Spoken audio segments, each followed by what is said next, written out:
To my channel. बात करते हैं एल्विश यादव केस की। तो एल्विश यादव का जो आज नोएडा पुलिस में जमानत के लिए अर्जी लगने वाली है, यानी कि कोर्ट में पेशी भी है। 2 दिन में इसलिए लग रही है क्योंकि अभी एक जमानत के लिए प्रॉब्लम हो चुकी थी, तो दूसरी जमानत की अर्जी आज लगेगी।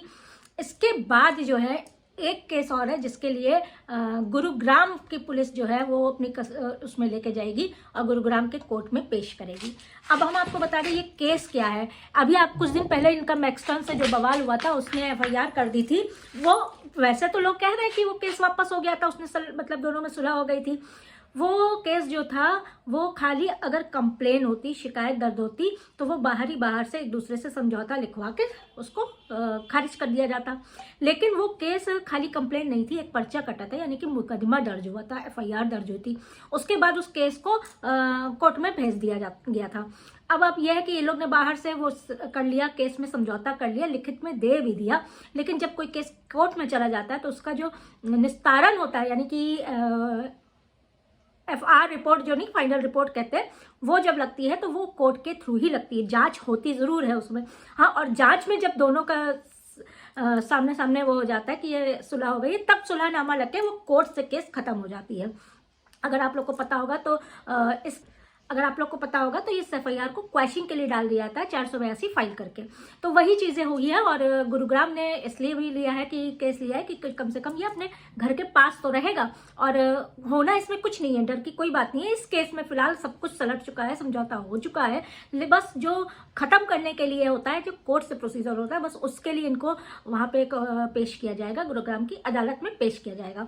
वैसे तो वहाँ तक गुरुग्राम की अदालत तक के लिए गुरुग्राम तक लेके जाएगी नोएडा पुलिस, यानी कि यूपी पुलिस।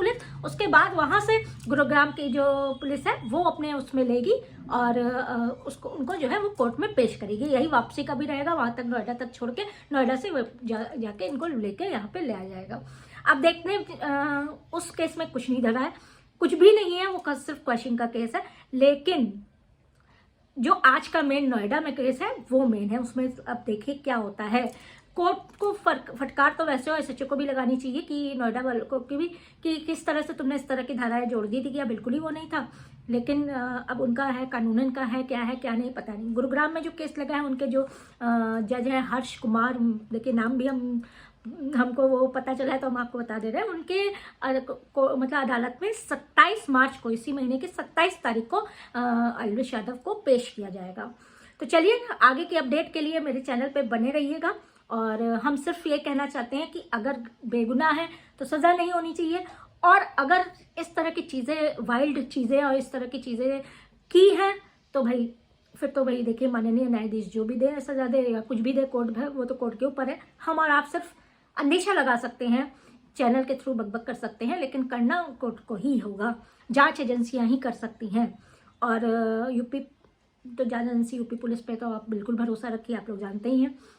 तो चलिए, इस वीडियो पे आप कमेंट में बता दीजिएगा आपकी क्या राय है, और वीडियो लाइक कर दीजिएगा, चैनल को सब्सक्राइब ज़रूर करिएगा।